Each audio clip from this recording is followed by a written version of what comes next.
A mysterious army slaughtered an entire clan that guarded a secret copper map. The map contained a hidden route leading to a treasure long desired by many. Because of this, countless factions sought to claim the copper map for themselves. After the massacre, only one boy survived. He was rescued by a group of assassins who lived in the Valley of Ghosts. The boy, Chi Junyuan, was raised by them and trained by a master assassin until he became a skilled assassin of the 12th generation. From that day, his fate was bound to blood and shadows. This is Song of the Assassins. Years later, Junyuan reached adulthood. Suddenly, a group of foreign soldiers attacked the Valley of Ghosts. In the battle, Junyuan lost one of his arms and his beloved lover. Once the chaos was suppressed, the assassin's leader, Golden Mask, gave Junyuan a new weapon, an iron arm called Blue Azura. The arm was fitted with deadly weapons capable of killing enemies instantly. From that moment, Junyuan became unstoppable and earned the title Blue Azura. The story then moves to East Mulberry, where the ministers of the kingdom gathered before Emperor Chai Shung to discuss the copper map. A border governor had recently discovered it.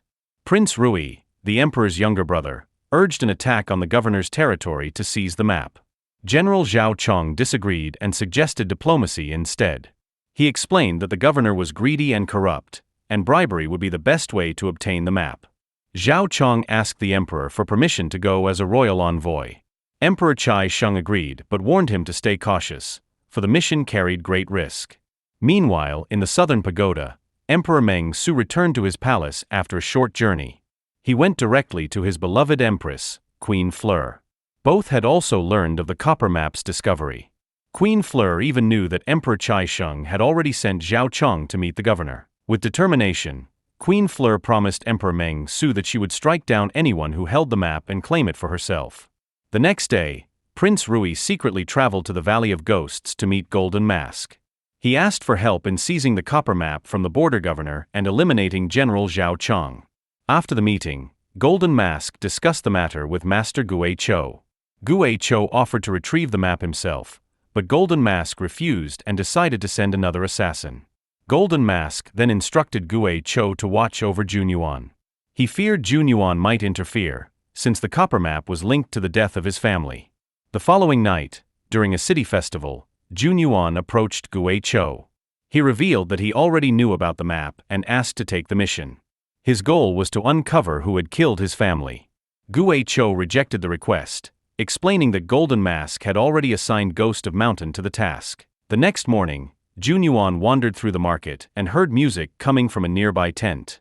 Inside, a girl named Qin Shengxing played a pipe. As he turned to leave, she suddenly asked him when the snowstorm would end. Before he could respond, a dragon dance outside caught his attention. When he looked back, the girl had vanished.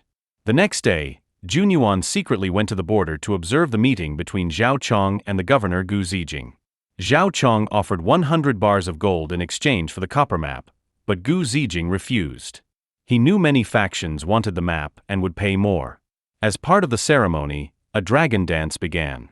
In the middle of the performance, several dancers revealed themselves as assassins sent by Ghost of Mountain. They launched an attack on Gu Zijing and Zhao Chong.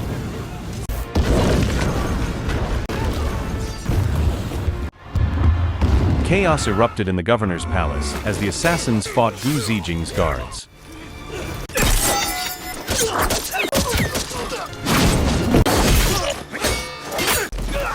Amid the fighting, Junyuan stepped in and confronted Zhao Chong.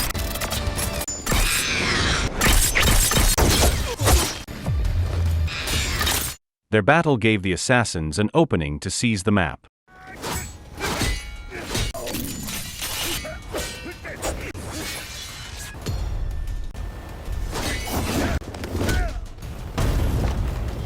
Junyuan nearly defeated Zhao Chong, but then a new threat appeared.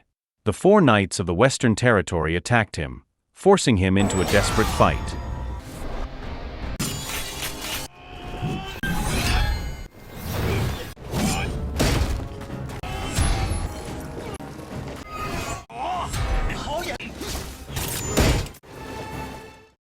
Junyuan managed to escape, but not before snatching a mysterious black bead from Zhao Chang's robe. That night, Gu Zi felt relieved that he had protected the copper map from the assassination attempt. To celebrate, he invited a prostitute into his chamber. Unbeknownst to him, the woman was an assassin. She killed him with a poisoned needle and took the copper map.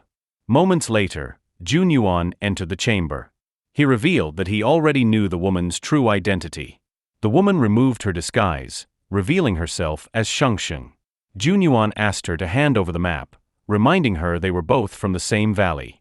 She complied, but before they could leave, chaos broke out outside. White Judge, another assassin from the Valley of Ghosts, had slaughtered the palace guards. He demanded that Jun Yuan return the map and go back with him. Jun Yuan refused and escaped with Shengsheng.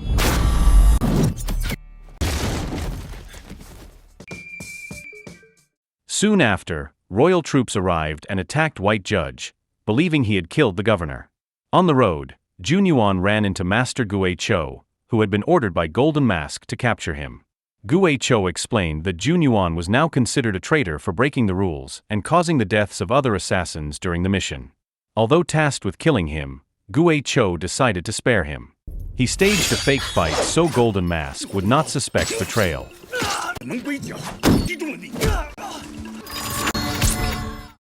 Before leaving, Gue Chou urged Jun Yuan to flee quickly before Golden Mask discovered his location. That night, while resting at an inn, Jun Yuan examined the mission box Shengsheng had received from the Valley of Ghosts. Inside, the instructions stated that her mission was to steal the copper map from Gu Zi and deliver it to the pavilion of 8 immortals. During their stay, Shengsheng asked Jun Yuan how he had lost his arm. He explained that his lover, under someone else's influence, had cut it off. Before her death, she confessed that she had never meant to harm him. The next morning, before parting ways, Shengsheng gave Jun Yuan food and expressed hope that they would meet again. Though their time together was short, it was clear she had fallen in love with him since their first encounter. At midday, Jun Yuan traveled to the pavilion of 8 immortals, following the mission instructions. There, he found Prince Rui waiting. Jun Yuan approached and claimed to be a messenger of the Valley of Ghosts, sent by Golden Mask.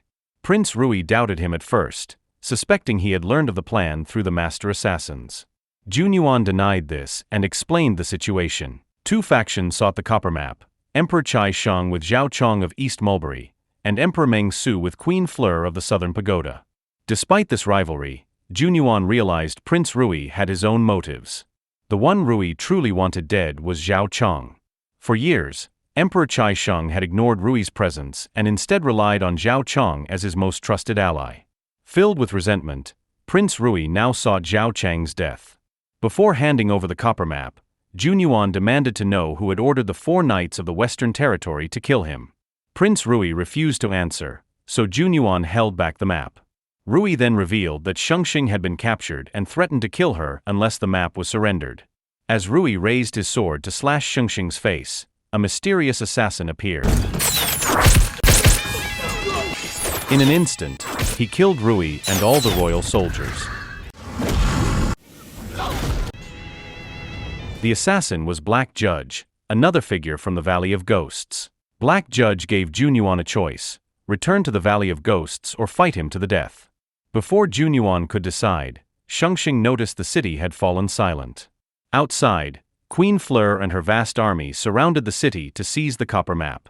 With no other option, Jun Yuan and Black Judge fought together against the Southern Pagoda forces to escape. When the royal army stormed into the pavilion, Black Judge slaughtered them with ease.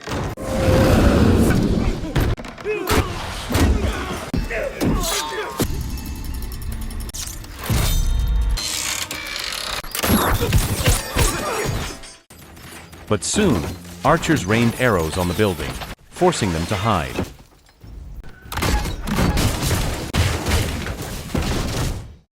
Jun Yuan urged Black Judge to escape first, promising to hold off the enemy. Black Judge agreed and left. Moments later, Queen Fleur's soldiers tore down the pavilion by force.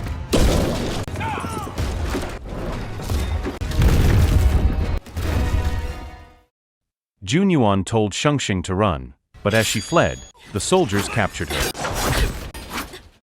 Surrounded and outnumbered, Jun Yuan surrendered.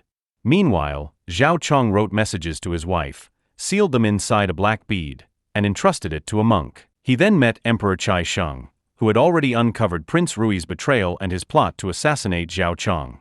The emperor revealed a secret chamber beneath the palace, filled with copies of letters from officials across the kingdom. From these letters, he learned that Rui had asked the assassins of the Valley of Ghosts to kill Zhao Chong. Furious, the emperor threatened Zhao Chong, ordering him to recover the copper map or face the execution of his entire family.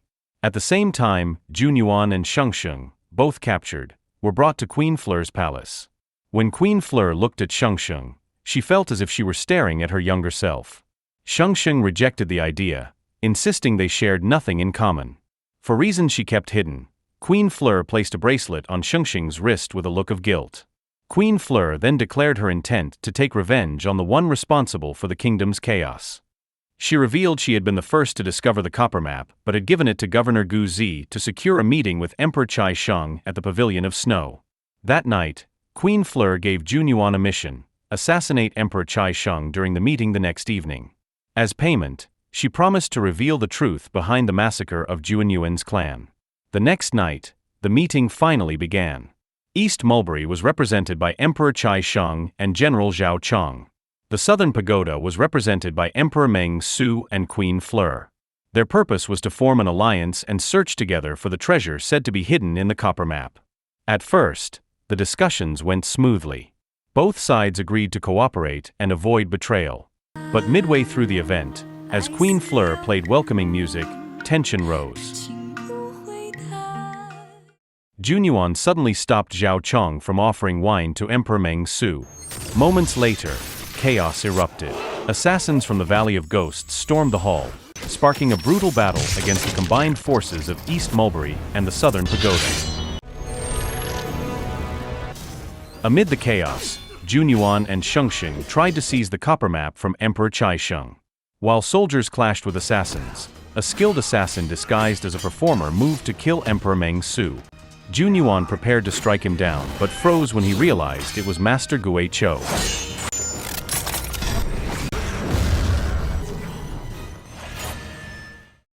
In that instant, Zhao Chong rushed forward and drove a dagger into Emperor Meng Su's chest, killing him.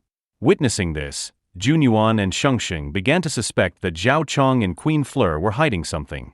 Later that night, Shengsheng disguised herself as Queen Fleur and entered Zhao Chang's chamber to uncover the truth. Mistaking her for his wife, Zhao Chong embraced her with longing. It was then revealed that Zhao Chong and Queen Fleur were husband and wife. They had lived apart in different regions to execute a grand plan of vengeance. A deeper revelation followed. The copper map itself was a fabrication. Queen Fleur had ordered Zhao Chong to commission Junyuan's clan to forge the map, even though no treasure existed.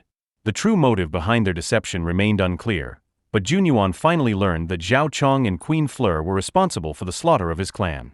From the rooftop, Junyuan overheard everything. As he prepared to leave, he heard Zhao Chong mention another secret: the existence of a hidden daughter. Armed with this knowledge, Junyuan went to warn Emperor Chai Sheng. But before he could speak, Zhao Chong arrived first, threatening him with a bow. While aiming at Junyuan, Zhao Chong stepped closer to Emperor Chai Sheng and suddenly stabbed him in the chest with a pen. As he lay dying, Chai Sheng heard Zhao Chong confess that he had always known about the secret chamber. Every letter inside had been written by Zhao Chong himself, which meant the emperor had been blind to his schemes all along. At that moment, Junyuan realized Zhao Chong had orchestrated the Valley of Ghosts attack during the meeting. He remembered Master Gue Chao's warning that someone was trying to divide the assassins of the valley. Because of this, Gue Cho had asked Junyuan to meet him that night at the Red Chamber Theater to discuss something of great importance. That night, when Master Gue Cho arrived at the Red Chamber Theater, he was ambushed by the 4 knights of the Western Territory. Outnumbered, he was left gravely wounded.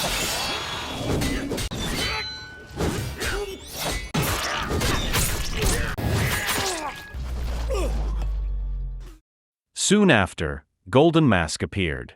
In that moment, Gue Cho finally realized the truth.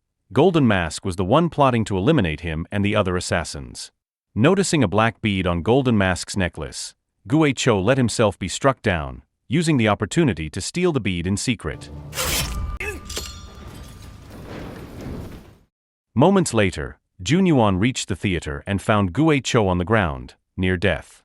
With his last breath, Gue Cho handed the bead to Junyuan and asked him to uncover its secret.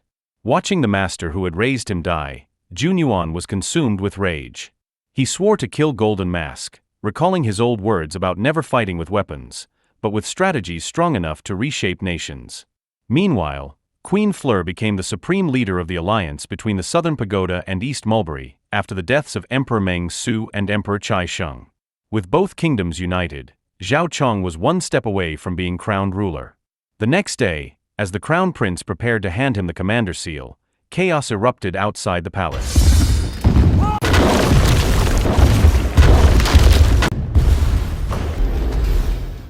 Junyuan had arrived, leading the assassins in an attack against the royal forces with the goal of killing Zhao Chong.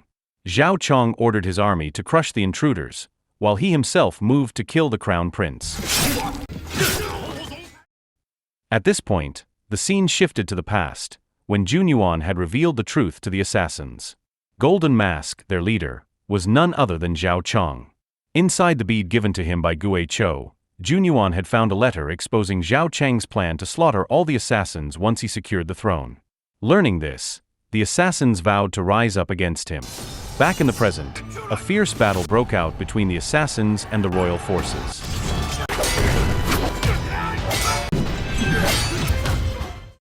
During the clash, Queen Fleur approached Zhao Chong and begged him to escape with her. She saw that their plan had failed and would only end in ruin. Zhao Chong refused, determined to claim power no matter the cost. Heartbroken by his betrayal, Queen Fleur ended her own life with a dagger.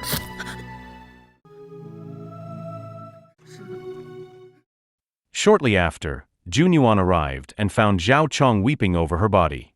Junyuan then revealed he had uncovered their true identities. Zhao Chong had served as Prime Minister of East Mulberry, while secretly leading the assassins of the Valley of Ghosts. Queen Fleur was the Fire Queen of the Valley, who had vanished years earlier before rising to power in the Southern Pagoda. Together, they had manipulated both kingdoms, using Junyuan's clan to forge a false treasure map for riches that never existed. Zhao Chong, still hiding under the mask of Golden Mask, turned on Junyuan. He accused him of treason and of stealing the copper map, twisting the assassins of the valley against their own brother. It was then revealed that Zhao Chong and Queen Fleur had used a fake map as bait to lure both emperors into one place, where Zhao Chong killed them to claim power for himself. His ultimate goal was to unite the two kingdoms and then eliminate every assassin of the Valley of Ghosts, erasing all traces of his betrayal. Hearing this, Junyuan attacked Zhao Chong, and the two clashed in a brutal battle.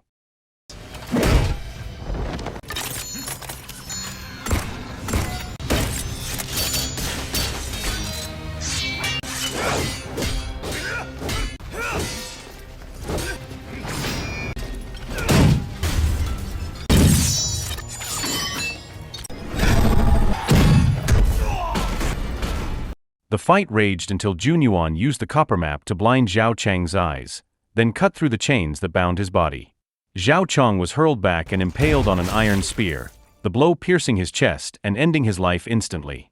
With his death, the assassins finally overcame the royal forces. The next day, Junyuan returned to the Valley of Ghosts with Shengsheng. There, he shared his vision of transforming the valley into a land of peace rather than bloodshed. In the valley's grand temple, Junyuan revealed one final truth. Shengsheng was the daughter of Queen Fleur and Zhao Chong, entrusted long ago to a maid for protection. After all that had happened, Junyuan and Shengsheng vowed to rebuild the Valley of Ghosts. Their goal was to turn it into a place free of hatred, a sanctuary built on peace instead of vengeance. So the moral of the story is, if someone gives you a treasure map, double-check it first, or you might end up fighting your own boss, two emperors, and half the kingdom for nothing.